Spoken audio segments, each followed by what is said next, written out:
Hello मेरे साथियों, कैसे हैं आप लोग? उम्मीद करते हैं कि अच्छा होंगे। देखिए, एएलपी सीबीटी 1 का आंसर की कल ही आ गया था और अब तक आप लोग अपना रिस्पॉन्स शीट देख लिए होंगे और कितना क्वेश्चन गलत है, कितना क्वेश्चन सही है, ये आपको मालूम चल गया होगा। और साथ ही साथ आपको ये भी पता चल गया होगा कि कौन सा क्वेश्चन उसमें गलत है, यानी कि आरआरबी के साइड से कौन सा क्वेश्चन गलत है या कौन सा उन लोगों ने ऑप्शन गलत दे रखा है, या फिर हो सकता है कि कौन-कौन से ऑप्शन ये चारों के चारों ऑप्शन गलत कर रखे हैं। इसके लिए उन्होंने रिस्पॉन्स क्या होता है आपका, इसके लिए उन्होंने ऑब्जेक्शन रेज़ करने का मौका दिया है आपको। कब से कब और कैसे आप ऑब्जेक्शन रेज़ कर सकते हैं, आइए इसी को समझते हैं। यहाँ पर देख लीजिए CEN 1 2024 ALP ये नोटिफिकेशन है और इसमें क्या-क्या, कब-कब आपको ऑब्जेक्शन रेज़ करना है उसके बारे में इन्होंने दे रखा है।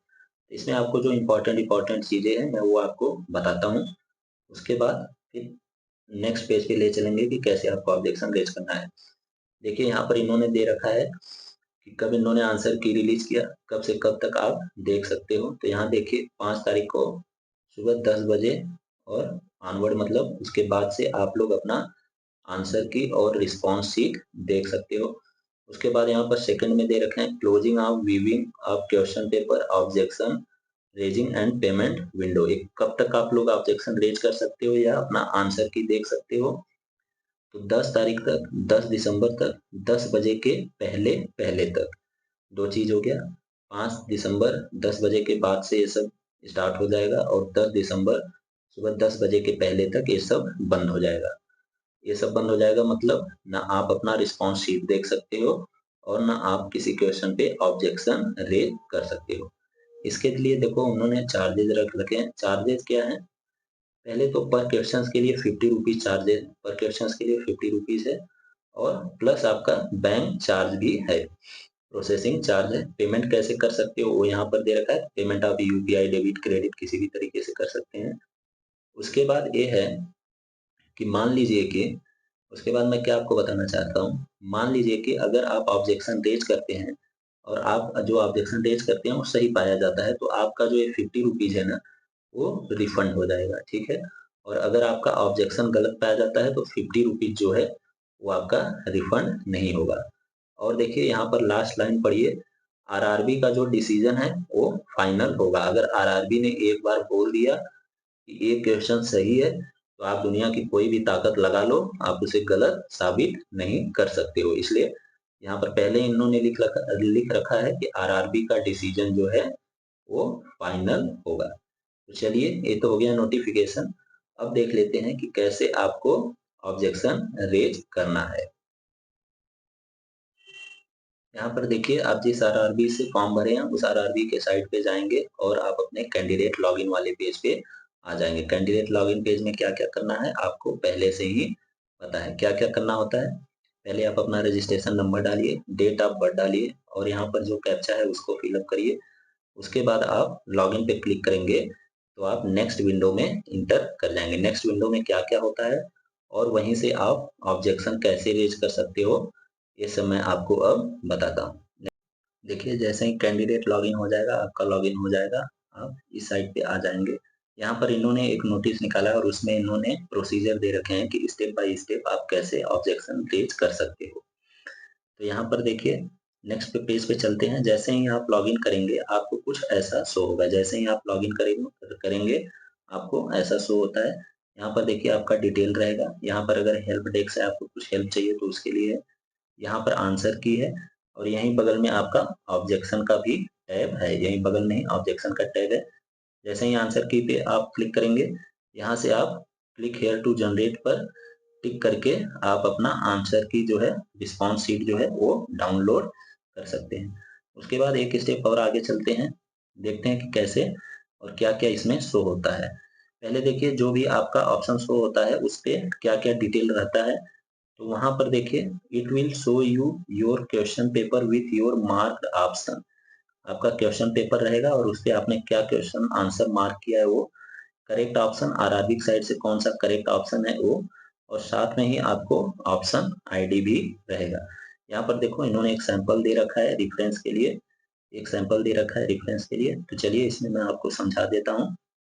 इसमें मैं आपको ये बताना चाहता हूँ कि देखिए मान लीजिए यहाँ क्वेश्चन 1 है, तो यहाँ पर ऑप्शन नंबर 2 में ग्रीन है, ये किसके द्वारा टिक किया गया है? तो ये रेलवे का आंसर है, ये आरआरबी के द्वारा ग्रीन कलर से टिक किया गया है, ये देख लीजिए इधर। उसके बाद आपने जो ऑप्शन टिक किया है, आपके हिसाब से जो आंसर करेक्ट है वो यहाँ पर है, चूज एन ऑप्शन यहाँ पर है, ठीक है।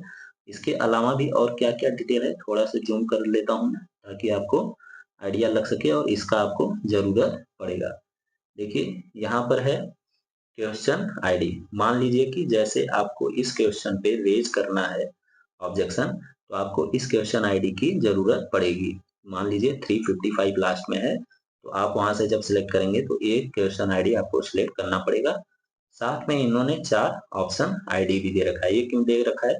जैसे कि मान लीजिए उन्होंने 2 ऑप्शन करेक्ट किया है और आप बोल रहे हैं कि ऑप्शन नंबर 3 करेक्ट है, तो उन्होंने क्या चूज किया और आपके हिसाब से ऑप्शन नंबर 3 करेक्ट है, तो ये वाला ऑप्शन आईडी आपको वहां पर इंटर करना पड़ेगा।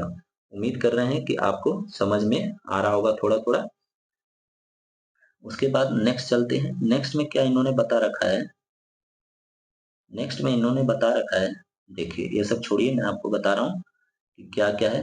जो मेन है उस पे ले चलता हूँ। हाँ देखिए यहाँ पर है, देखिए जैसे ही आप ऑब्जेक्शन वाले टैब में जाएंगे, जैसे ही आप ऑब्जेक्शन वाले टैब में जाएंगे, यहाँ ऑब्जेक्शन डिटेल है, यहाँ जैसे ही आप क्लिक करेंगे, जो बताया था आपके आंसर की के बगल में होता है, जैसे ही क्लिक करेंगे ऐसा खुल के आ जाएगा। कौन सा एग्जाम है, किस डेट पे हुआ था, किस शिफ्ट में हुआ था, और देखिए यहाँ पर इन्होंने दे रखा है नंबर ऑफ क्वेश्चंस। ये नंबर ऑफ क्वेश्चंस वो है कि आप कितने नंबर ऑफ क्वेश्चंस पे आईडी सॉरी ऑब्जेक्शन रेज करना चाहते हो। 1 पे है तो 1 चूज करिए, 2 पे है तो 2 चीज चूज करिए। मान लीजिए आपको 6 क्वेश्चन पे ऑब्जेक्शन रेज करना है तो यहाँ पर 6 चूज करिए, और मैक्सिमम ऐसे आप 10 तक चूज कर सकते हो, यानी मैक्सिमम 10 क्वेश्चन पे आप ऑब्जेक्शन रेज कर सकते हो। उसके बाद देखिए अब यहाँ पर जब आपने 10 सेलेक्ट कर लिया तो आपको यहाँ पर क्या करना पड़ेगा। देखिए 10 सेलेक्ट करने के बाद अब आप थोड़ा सा ध्यान से समझिए, मैं क्या समझाना चाह रहा हूँ, ये इंपॉर्टेंट है। यहाँ पर देखिए मैंने क्वेश्चन आईडी बताया था, तो आपको क्वेश्चन आईडी सिलेक्ट कर लेना है कि किस क्वेश्चन के लिए आप ऑब्जेक्शन रेज करना चाहते हो। उसके बाद यहाँ पर सेकंड में आता है nature of objection. Nature of objection, यहाँ जैसे ही क्लिक करेंगे, ये जो एरो बना हुआ है डाउन एरो, आप यहाँ जैसे ही क्लिक करेंगे आपको नेचर ऑफ ऑब्जेक्शन आ जाएगा। यहाँ पर नेचर ऑफ ऑब्जेक्शन में जैसे यहाँ पर इन्होंने ऑलरेडी दे रखा है क्या, इनकरेक्ट आंसर की। इसके अलावा और कौन कौन सा आएगा? इसके अलावा ये आएगा कि सभी के सभी ऑप्शन जो हैं इनकरेक्ट है, ऑल ऑप्शंस आर इनकरेक्ट, एक ये ऑप्शन आता है। एक आता है इनकरेक्ट क्वेश्चन, यानी क्वेश्चन ही आपके गलत हैं। तीसरा क्या आता है कि मल्टीपल ऑप्शन सही है, यानी मल्टीपल ऑप्शन सही है, तीसरा आता है। चौथा क्या आता है, इनकरेक्ट ऑप्शन की। चौथा आएगा क्या, इनकरेक्ट ऑप्शन की। ये क्या है, इनकरेक्ट ऑप्शन की वो है कि मान लीजिए रेलवे ने कुछ ऑप्शन चूज कर लिया अपने साइड से और वो गलत है, तो उस पर भी आप ऑब्जेक्शन रेज कर सकते हो। और एक और आ सकता है रिपीटेशन ऑफ क्वेश्चन, कि क्वेश्चन बार बार रिपीट हो रहा है। इससे क्या होगा कि आपका जो है number of questions, valid questions कम हो जाएंगे, तो नॉर्मलाइज होकर मार्क आपको उसका मिल जाएगा। इतना के बाद यहाँ पर एक चीज और दे रखा है, देखिए क्वेश्चन आईडी देख लिए, नेचर ऑफ ऑब्जेक्शन हो गया। यहाँ पर दे रखा है इंटर करेक्ट आंसर की। जैसे ही आप यहाँ पर इनकरेक्ट आंसर की डालेंगे तो वो आपको ऑप्शन देगा कि करेक्ट ऑप्शन कौन सा है, वो चूज करिए। इसके बाद आप इसके लिए कुछ रिमार्क लिखना चाहते हैं क्या, लिख भी सकते हैं, नहीं भी लिख सकते हैं, मैंडेटरी नहीं है। इसके बाद यहाँ पर अपलोड सपोर्टिंग डॉक्यूमेंट्स, आप किस बेसिस पे ये बोल रहे हैं कि क्वेश्चन गलत है, आंसर की गलत है, वो आपको डॉक्यूमेंट यहाँ पर अपलोड करना पड़ेगा।